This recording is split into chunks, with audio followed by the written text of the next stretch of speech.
نحمده ونصلي على رسوله الكريم أما بعد فأعوذ بالله من الشيطان الرجيم بسم الله الرحمن الرحيم رب اشرح لي صدري ويسر لي أمري واحلل عقدة من لساني يفقهوا قولي آمين يا رب العالمين اللهم صل على محمد وعلى آل محمد كما صليت على إبراهيم وعلى آل إبراهيم إنك حميد مجيد اللهم بارك على محمد وعلى آل محمد كما باركت على إبراهيم وعلى آل إبراهيم إنك حميد مجيد السلام علیکم ورحمۃ اللہ جزاکم اللہ خیر آپ سب لوگوں کا جو یہاں شامل ہوئے سیرت پہ اللہ تعالیٰ کے توفیق سے، اللہ تعالیٰ کی محض اللہ ہی کی توفیق سے، وما توفیقی الا باللہ، آج انشاءاللہ تعالیٰ تیسرا ای لیکچر ہے اور ہم بارہا اس کے اوپر بتا چکے ہوئے ہیں کہ بنیادی طور پر اس لیکچرز میں جو تیاری میں مدد لی گئی ہے وہ محمود احمد قاضی صاحب کی تصنیف جو ہے محاصرات سیرت وہاں سے لی گئی ہے، اور علم سیرت تو یہ بہت ایک خوبصورت بک ہے جو ہم سب کو پڑھنی چاہیے۔ بس اسی سے ہی بنیادی طور پر تمام چیزیں ہیں جو ڈسکرائب کی جا رہی ہیں، اور بس ان کو سمپلیفائی کیا جا رہا ہے یا اس کی لینگویج چینج کی جا رہی ہے just in order to make it more understandable for all of us, ٹھیک ہے۔ تو اس بس بنیادی تمہید کے ساتھ یہ بتا دینا صرف اس لیے ضروری ہوتا ہے کہ آپ سب لوگوں کے سامنے وہ تمام سورسز واضح رہیں جن سے ہم مستفید ہو رہے ہیں، تاکہ ہم سب لوگ مل کر ایک کنسورشیم کی صورت میں اور ایک باقاعدہ اجتماعی طور پر ہم اس سے استفادہ حاصل کر سکیں۔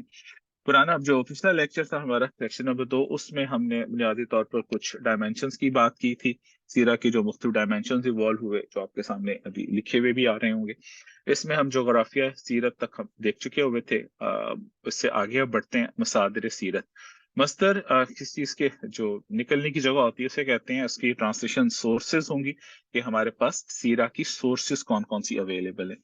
یہ ایک بہت اہم چیپٹر بھی ہے اور ایک اہم ترین کہہ لیں کہ بحث بھی ہے کہ سیرہ کے کون کون سے جو ہے وہ مصدر ہوں گے، کہاں سے سیرہ کے بارے میں انفارمیشن لی جائیں گی۔ اس میں یاد رکھیے گا سب سے اہم ترین جو سیرہ کا مصدر ہوگا وہ تو قرآن حکیم ہی ہوگا، کیونکہ قرآن حکیم نے خود سیرہ کے اوپر بہت واضح طور پر روشنی ڈالی ہے۔ چھوٹی چھوٹی مثالیں آپ کو سامنے ہی ہوں گی، مثال کے طور پر جس طرح سورہ یوسف کا واقعہ، پورا کا پورا سورہ یوسف ہے وہ کس طرح ڈرافٹ ہوئی، اس کے اوپر آپ کو مل جائیں گے، تفصیلات مل جائیں گی، کس طرح سے کچھ سوالات پوچھے تھے یہود نے، کس طرح سے حضور اکرم صلی اللہ علیہ وسلم نے جوابات دیے، وہ پوری کی پوری بحث ہے، اس طرح سے وہ کوسچنز ایڈریس ہوئے۔ یا اسی طرح سے غزوہ بدر کے اوپر پورا تبصرہ آپ کو مل جائے گا سورہ انفال میں، اور غزوہ احد کے اوپر پورا تبصرہ مل جائے گا آپ کو سورہ آل عمران میں۔ اسی طرح سے غزوہ تبوک کے اوپر تبصرہ مل جائے گا آپ کو سورہ توبہ میں۔ تو اس طرح سے سب سے پہلی جو بنیادی ترین اور موسٹ اتھینٹک سورس جو ہے وہ قرآن حکیم ہے، جہاں پر کچھ تو جو تفصیلات ہیں وہ اشارتاً ہیں اور کچھ صراحتاً ہیں۔ صراحتاً وہ جو میں نے ابھی آپ کے سامنے بتائیں، اور اشارتاً اس طرح سے مختلف واقعات جن کی طرف اشارہ ہوتا ہے، معراج کا ہے، اسراء کا واقعہ ہے، اس طرح سے مختلف اشارات ہیں۔ اور یہ تو ایک اہم اس کا جگہ سیرت کا سورس موجود ہے، اور اسی میں میں نے لاسٹ میں بھی ذکر کیا تھا کہ بہت ایکسٹینسو کام ہوا قرآن کو اس ترتیب نزولی کے ساتھ جمع کرنے کا جو ہمارے پاس ہے کتاب۔ یہ جو ہے ترتیب نزولی نہیں ہے، یہ والی اس کی جو ہے ترتیب یہ اللہ تعالیٰ کی طرف سے گرانٹیڈ ہے، اور لیکن جس ترتیب میں قرآن نازل ہوا اس کے اوپر ریسرچ بہت سارے لوگوں نے کی ہوئی ہے، اور اس ریسرچ سے کیا ہوتا ہے، اس سے آپ کو سیرہ کی ایولیوشن کا پتہ لگتا ہے کہ سیرہ کن کن مراحل سے، مدارج سے گزری ہے۔ تو وہ ایک سیلف ایک اپنی جگہ ایک الگ چیپٹر بن جاتا ہے قرآن کی ترتیب نزولی کے لحاظ سے۔ دوسرا اہم مصدر قرآن جو سیرہ کا پھر بنتا ہے وہ احادیث صحیحہ۔ اب سب سے اہم تو آپ کو پتہ ہی ہے کہ صحیح ہیں، یعنی کہ صحیح بخاری اور صحیح مسلم، ان میں جتنے بھی احادیث کے جو مستند احادیث ہیں ساری کی ساری مستند ہیں، تو یہ بنیادی طور پر سیرت کے ماخذ ہیں۔ اب کچھ علماء نے، اسکالرس نے صرف ان سے بھی سیرت کے مجموعے مرتب کیے، یعنی کہ انہوں نے صرف جو احادیث کی بنیادی کتابوں کو سامنے رکھا، قرآن حکیم کو سامنے رکھا، اور صرف ان کا حوالہ دیتے ہوئے انہوں نے سیرت کا کام کیا، جس میں کہ موسٹ اتھینٹک سورسز آ گئے۔ اس سے ہوتا کیا ہے؟ اس سے ہوتا یہ ہے کہ وہ تمام کام جو دوسرے سیرہ نگاروں نے کیا ہوا ہے، جنہوں نے سیکنڈری سورسز سے مدد لی ہوئی ہے، ان کے کام کو ویٹ کرنے میں مدد ملتی ہے. تو اس طرح سے آپ کا ایک گیپ جو ہے وہ آئیڈینٹیفائی ہوتا رہتا ہے اور فل ان ہوتا رہتا ہے, اور کنٹینیوسلی ایک فیڈ بیک میکینزم کے ساتھ آپ ان چیزوں کی ان کی کریکشن کرتے چلے جاتے ہیں. اسی طرح سے اب آپ کو معلوم ہو, آپ میں سے کچھ لوگوں نے شاید سنا ہو, جس طرح بخاری ہے, بخاری کی ایک شرح ہے فتح الباری کہتے ہیں اسے, یہ حافظ ابن حجر اسقلانی ان کی بک ہے, اور بہت ہی ضخیم ہے, کئی جلدوں میں ہے. کئی جلدوں سے مراد میرا خیال ہے کہ کوئی ناٹ رانگ غالباً کوئی 15-20 جلدوں کے قریب یہ شائع ہوتی ہے, اور ابھی بھی ہوتی ہے. آپ کبھی بھی کسی بھی اس میں جائیں گے, اسلامک بک ہاؤس میں جائیں گے نا, آپ کو بڑی سارا ایک بک پہ پورا ریک فتح الباری کے نام سے لکھا ہوا نظر آ جائے گا. اب یہ عرصہ دراز تک ابن خلدون تھے, جیسے آپ سب لوگوں نے سنا ہوگا, موسٹ اتھینٹک کہہ لیں کہ ہسٹورین, یا بہت ارلی ہسٹورین ہے اسلامک ہسٹری. ان کا مقدمہ بہت مشہور ہے اور بہت انٹرنیشنلی ریناؤنڈ ہے وہ, ان کا جو مقدمہ ہے تاریخ کے اوپر. یہ 707 ہجری میں ان کا انتقال ہوا. ان کا کہنا یہ تھا کہ جس پائے کی کتاب صحیح بخاری ہے, اس کی ابھی تک شرح یعنی کہ اس کی تشریح نہیں لکھی کسی نے. تو یہ کام پھر حاصل انہوں نے ابن حجر اسقلانی نے کیا, اور یہ پھر بک اتنی مشہور ہوئی, اللہ تعالیٰ نے اسے اتنا قبول عام بخشا کہ اس کے ساتھ ایک باقاعدہ حدیث ایسوسیٹ کر دی گئی کہ اللہ کے نبی صلی اللہ علیہ وآلہ وسلم نے فرمایا تھا مدینہ آنے کے بعد کہ لا ہجر بعد الفتح, کہ فتح کے بعد یعنی کہ جو مکہ فتح ہو گیا تو اس کے بعد اب ہجرت کی ضرورت نہیں رہی. آپ کو معلوم ہونا چاہیے کہ مکہ فتح ہونے تک تمام مسلمانوں پہ مدینہ آ جانا ضروری تھا, وہ تمام مسلمان جو مکہ میں تھے جن کی زندگیاں سیف نہیں تھیں. لیکن مکہ فتح ہونے کے بعد یہ حکم منسوخ کر دیا اللہ کے رسول صلی اللہ علیہ وسلم نے. تو اب پھر یہ حدیث تھی لا ہجر بعد الفتح, تو یہ باقاعدہ حدیث اس کے لیے کوٹ کی جاتی تھی لا ہجر بعد الفتح, کہ فتح الباری جب لکھ دی امام حجر اسقلانی نے, تو اس کے بعد اب کسی کی طرف بھی ہجرت کرنے کی نہیں, کسی اور بک سے ریفرنس دینے کی ضرورت نہیں ہے. انہوں نے تمام سورسز کو اور تمام اس کی شرح میں جتنے بھی ثبوت تھے وہ سارے کے سارے اکٹھے کر دیے. اب جب یہ کتاب اتنی ضخیم ہے تو اب اس میں ظاہری بات ہے پھر سیرت کے حوالے سے بھی کافی کچھ موجود تھا. تو اب اس میں ہوا یہ کہ ایک اور اسکالر تھے, انہوں نے سیرہ کے متعلق جتنا بھی مواد تھا اس کو انہوں نے ایک اور کتاب مرتب کر دی, جو کہ ساری کی ساری فتح الباری سے لی گئی تھی. اور وہ جسٹ امیجن کہ وہ بک اٹ صرف 3 جلدوں پہ مشتمل ہے. ٹھیک ہے, تو اس طرح سے احادیث کے ساتھ جو ہے وہ حدیث سے ایک باقاعدہ طور پر سیرہ کا کام ہوتا رہا. پھر سیرہ کی جو احادیث کی کتابیں ہیں وہ ساری کی ساری اتھینٹک ہے. ٹھیک ہے, اپنے اپنے درجہ اسناد کے مطابق ساری. سمران میری صحیح صحیح اس کی بات میں کر رہا ہوں سہائے ستہ کی, لیکن سہائے ستہ کے علاوہ بھی کچھ کتابیں ہیں. صرف سہائے ستہ ہی نہیں ہے, سہائے ستہ تو وہ ہیں جن کو قبول عام ملا ہوا ہے. اب اس کے علاوہ جو بکس ہیں اس میں سب سے اہم ایک مسند امام احمد ہے. یہ ایک اور ہیں جو امام احمد نے اکٹھی کی تھی, اور اس میں انہوں نے کچھ شرائط جو امام بخاری کی تھی اور کچھ امام مسلم کی تھی, یعنی کہ یہ بھی اس کی بھی کلاسیفیکیشن اور جو انہوں نے اپنے لیے رولز متعین کیے تھے وہ ٹف تھے. یہ اس میں 30,000 کے قریب احادیث ہیں. ٹھیک ہے, اب یہ ایک الگ ایک سورس ہے. السنن الکبریٰ امام بحیقی کی یہ کتاب ہے جو 10-12 جلدوں میں حدیث کی. اب امام بحیقی خود بہت بڑے محدث تھے, اب ان کی کتاب بھی ایک سورس ہے. مصنف عبد الرزاق یہ خود بہت بڑے محدث تھے, ان کی کتاب اپنی جگہ پر موجود ہے, اور اس کے اوپر کافی لوگوں نے ریسرچ کی ہے, اور کچھ 26 کے قریب جلدوں میں نئی تحقیق کے ساتھ یہ بھی دوبارہ ریپرنٹ ہوئی. اس طرح مصنف ابن ابی شیبہ, یہ بھی کی بھی جو کتاب ہے وہ بھی بہت فیمس ہے. المعجم الکبیر یہ امام طبرانی کی ہے, یہ بھی 10-12 جلدوں میں شائع ہوتی ہے. اس طرح سے یہ والی جو بکس ہیں, اس طرح کی جو یہ والی جو بکس ہیں یہ اب سہائے ستہ کے علاوہ ہے جو میں آپ سے بات کر رہا ہوں. ٹھیک ہے, تو یہ بھی اٹسیلف ایک اس کا سورس بن جاتی ہیں. اسی طرح آپ کو یہ بھی معلوم ہونا چاہیے کہ فقہ اور حدیث جو تھیں یہ شروع میں اکٹھی تھیں, بلکہ لیٹ اٹ بی ویری, میں آپ کو بتاتا چلوں کہ اگر آپ یہ جو کتاب الحدیث کھول کے دیکھیں گے, یعنی کہ صحیح بخاری بھی, آپ ان کی چیپٹرز کی کلاسیفیکیشن کا بھی دیکھیے گا. ان کی چیپٹرز کی جو کلاسیفیکیشن ہے یہ فقہی نوعیت سے ہوئی ہے.